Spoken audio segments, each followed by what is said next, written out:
Hello, and welcome. Join me as we journey to some of the most extreme and enigmatic places on Earth, sites shaped not by mountains or oceans, but by an invisible, potent force, radiation. We'll explore exclusion zones of infamous disasters, Cold War testing grounds, and communities living with radiation levels that would be perilous elsewhere. These places reveal stories of power, error, resilience, and the consequences that ripple through generations. This is more than a tour of hazardous sites. It's a chance to understand the science, the human stories, and the environmental sagas behind them. Let's begin our journey into the legacy of the atomic age. Our journey begins in northern Ukraine, at Chernobyl, a name forever linked to nuclear catastrophe. In April 1986, a failed safety test at Reactor 4 unleashed a radioactive plume far greater than Hiroshima. Firefighters, unaware of the danger, fought the blaze and paid with their lives. Pripyat, a city of 50,000, continued daily life as radioactive dust settled. Then, in hours, the city was evacuated. Residents never returned. Pripyat became a ghost town, frozen in time. The exclusion zone is now a land where nature reclaims the ruins. Yet, radiation lingers. Some areas are nearly safe, others dangerously contaminated. The reactor is now encased in a massive steel arch, the new safe confinement. Despite contamination, wildlife flourishes. Boar, elk, deer, and wolves thrive. Chernobyl is a living laboratory, teaching us about the power we wield and the resilience of nature. It stands as a solemn warning, a place where time stopped. This is Chernobyl, a tragedy, a warning, and a testament to survival. We travel to Japan's coast, where in March 2011, a massive earthquake and tsunami triggered the Fukushima Daiichi nuclear disaster. The tsunami overwhelmed the plant's defenses, flooding reactors and disabling cooling systems. 3 reactors melted down, hydrogen explosions followed, and over 150,000 people were evacuated. Unlike Chernobyl, Fukushima's contamination spread through both air and water, especially the Pacific Ocean. Cleanup is a colossal task. Thousands of workers manage radioactive water, which is treated but still contains tritium. Over 1,000 tanks store this water, but space is running out, prompting a controversial plan to release treated water into the ocean. The disaster devastated the local fishing and farming industries. Fear and stigma persist, even where products are safe.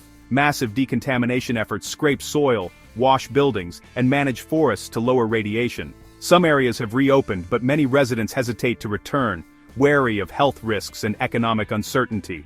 Fukushima is a stark reminder.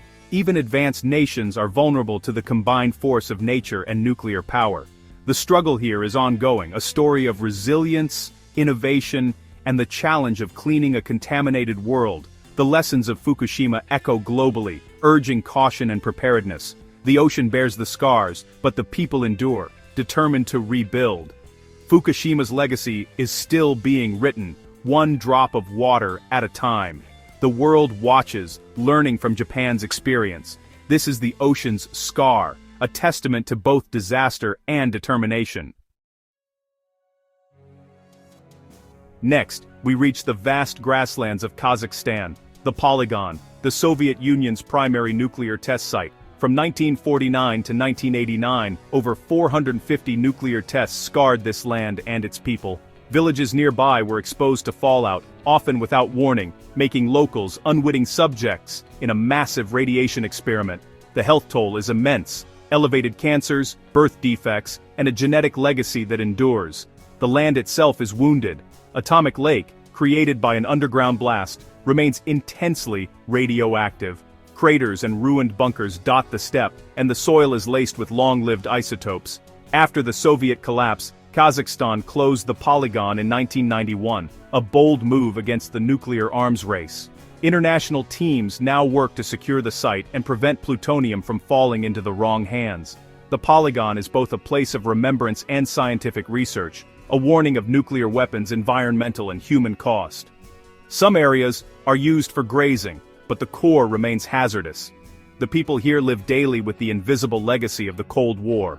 The scars of testing are everywhere, a reminder of the price paid for nuclear power. The Polygon story is a call for responsibility and restraint. Its lessons are written in the land and in the lives of those who remain. This is the poison step, a testament to the enduring consequences of the atomic age. We head to Mylusu, Kyrgyzstan, a town shaped by uranium mining, not sudden disaster. From 1946 to 1968, it supplied uranium for Soviet weapons, leaving behind mountains of radioactive waste, 23 tailings dumps and 13 rock waste piles, nearly 2 million cubic meters, now surround the town. These dumps sit on unstable hillsides above the river that supplies water to thousands downstream. The main threat isn't just radiation, but the risk of landslides or earthquakes releasing toxic waste into the river, contaminating a vast agricultural region. Even without disaster, wind and rain spread contamination, dust blows over the town, and radioactive materials leach into water. Residents face elevated cancer rates and chronic health issues, with few economic options since the mines closed. Some scavenge for scrap metal, risking further exposure. International efforts have reinforced some dumps, but the scale of the problem is immense. Mylusu is a forgotten chapter of the nuclear cycle, a place where the toxic legacy of uranium mining endures. It's not a single accident, but a slow-motion disaster threatening future generations. The story here is a warning about the long-term costs of nuclear power. Mylusu stands as a reminder: every nuclear achievement leaves a shadow.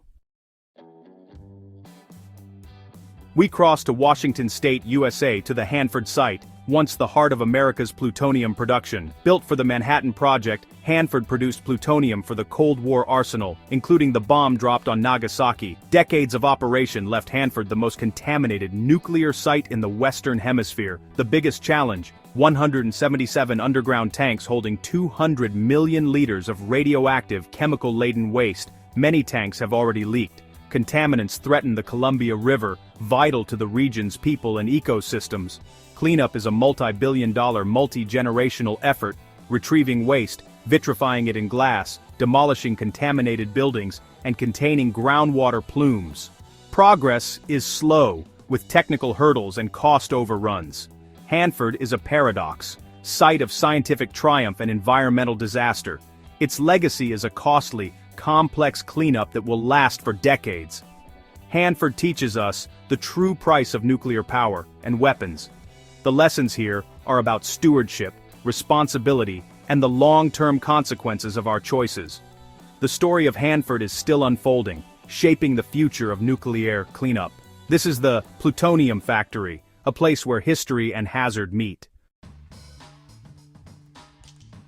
Across the Atlantic, we arrive at Sellafield, on England's northwest coast, a cornerstone of the UK's nuclear industry. Built for weapons plutonium, Sellafield evolved into a hub for fuel reprocessing, waste storage, and decommissioning. Its history includes major incidents, like the 1957 Windscale fire, which released radioactive contamination across Europe.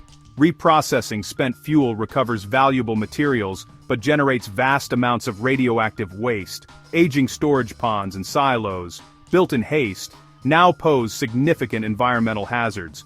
Cleaning them is a top priority, but it's a dangerous, complex task. Sellafield has also discharged radioactive waste into the Irish Sea, making it one of the most contaminated marine environments.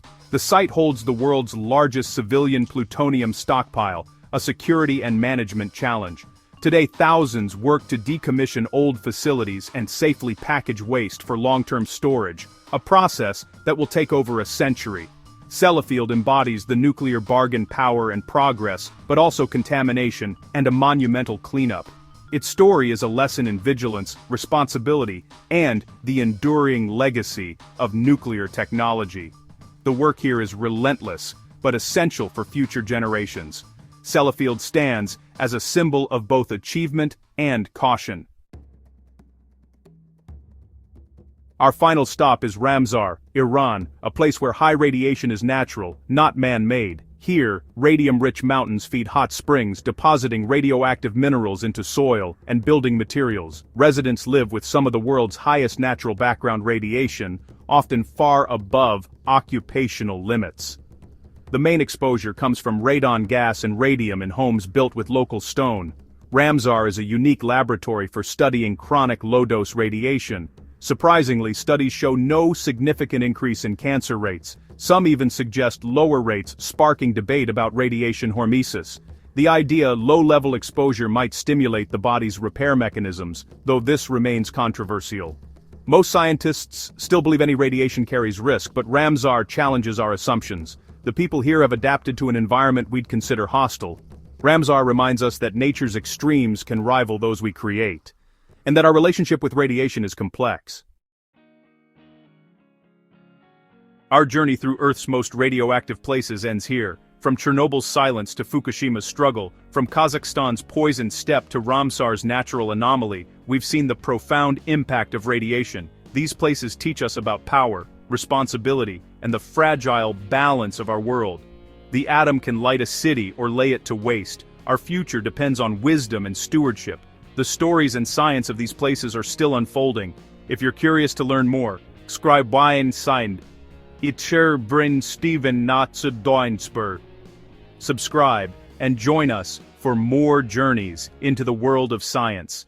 Thank you for watching.